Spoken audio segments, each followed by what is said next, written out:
Pertama, kita mulai dengan melepas SIM tray. Melihat SIM tray, kita bisa melihat ada karet pelindung di sekeliling bukaan. Selanjutnya, perlu diberikan panas pada back cover menggunakan pengering rambut atau headgun untuk melonggarkan perekat di bawahnya. Setelah itu, gunakan alat congkel untuk melepas penutup belakang. Saya lebih suka menggunakan pengering rambut karena risikonya lebih kecil merusak komponen di dalam akibat panas berlebih. Berikut tampilan lebih jelas dari penutup belakang kaca. Kaca lensa kamera bisa diganti dengan memberi panas dan mencungkilnya dengan hati-hati. Jadi Anda tidak perlu membongkar seluruh ponsel untuk menggantinya. Pada tahap ini, ada 16 skrup Phillips yang perlu dilepas. Melihat cover plastik atas, kita bisa melihat garis antena yang ditandai dengan garis abu-abu terang. Ada antena NVC serta grafit film untuk membantu mengantarkan panas. Kita juga bisa melihat speaker earpiece di sisi lain serta lapisan grafit yang meluas ke bawah. Berikut tampilan speaker assembly bagian bawah. Kita bisa melihat bagian bawah.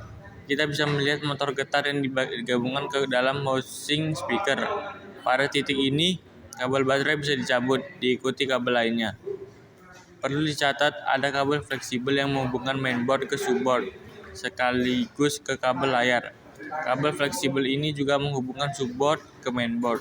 Kabel fleksibel ini menggantikan kabel koaksial, kabel tipis berpakai kawat, yang ada di model lama, yang biasanya digunakan untuk menghubungkan kontak antena.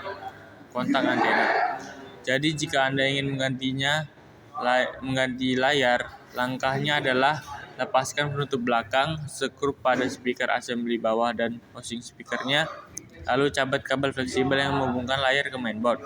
Setelah itu, lepaskan kabel fleksibel layar dari frame, kemudian panaskan bagian depan layar untuk melonggarkan perekat di bawahnya. Congkel layar lama, pasang perekat baru, lalu tempelkan layar baru. Pastikan kabel fleksibel masuk ke bukaan pada mid-frame, dan rakit kembali ponsel. Ada satu skrup Phillips yang menahan mainboard. Melihat mainboard, kita bisa melihat lensa ultrawide 12 MP, kamera utama 50 MP, serta lensa makro 5 MP. Kamera utama adalah satu-satunya yang memiliki OIS (Optical Image Stabilization). Konektor Optimal Image Stabilization. Konektor kamera Optimal Image Stabilization.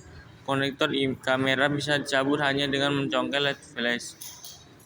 OIS Optical Image Stabilization. Konektor kamera bisa dicabut hanya dengan mencongkel LED flash, terletak di sini.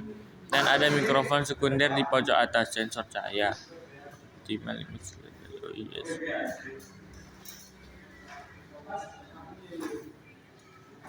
Sekitar berada di sisi lain, dan kita juga melihat kamera depan 12 MP. Dua konektor kamera lainnya juga ada di sisi lain. Ada lapisan grafit di pelindung belakang untuk membantu mengantarkan panas. Setelah lapisan grafit dilepas, terlihat bantalan thermal di atas chip, termasuk prosesor. Untuk melepas baterai,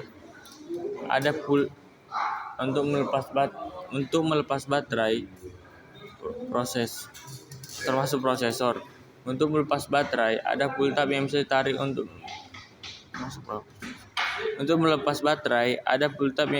untuk membantu mengangkatnya. Ada panah penunjuk arah untuk menarik tiap tab. Baterainya berkapasitas 5000 mAh. Setelah dilepas, terlihat vapor chamber tembaga yang membentang di bawah baterai dan mainboard. Ada dua skrup Phillips yang menahan subboard. Melihat subboard atau papan port pengisi daya, kita bisa melihat mikrofon utama dan karet pelindung di sekitar port charger. Slot SIM ada di sisi lain. Sensor CDJ terletak di sini, direkatkan dengan perekat. Untuk menggantinya, cukup panaskan dan congkel perlahan. Ini adalah kabel fleksibel untuk tombol volume dan power. Untuk menggantinya, congkel perlahan kabel fleksibel, tarik perekat logam kecil di sebelah frame, lalu cabut kabel fleksibel. Tombol-tombolnya bisa ditarik keluar dari frame. Ada juga karet pelindung dan filter mesh di lubang speaker, serta lubang mikrofon pada frame. Jadi jika Anda tidak sengaja memasukkan jarum ejector ke lubang yang salah, tidak perlu khawatir karena baik filter maupun mikrofon berada di atas lubang sehingga tidak akan rusak. Untuk skor perbaikan Ponsel ini saya beri 9 dari 10. Sekarang saatnya merakit kembali ponsel setelah semua dipasang. Pasang perekat baru dan tempelkan kembali cover belakang, nyalakan ponsel dan selesai.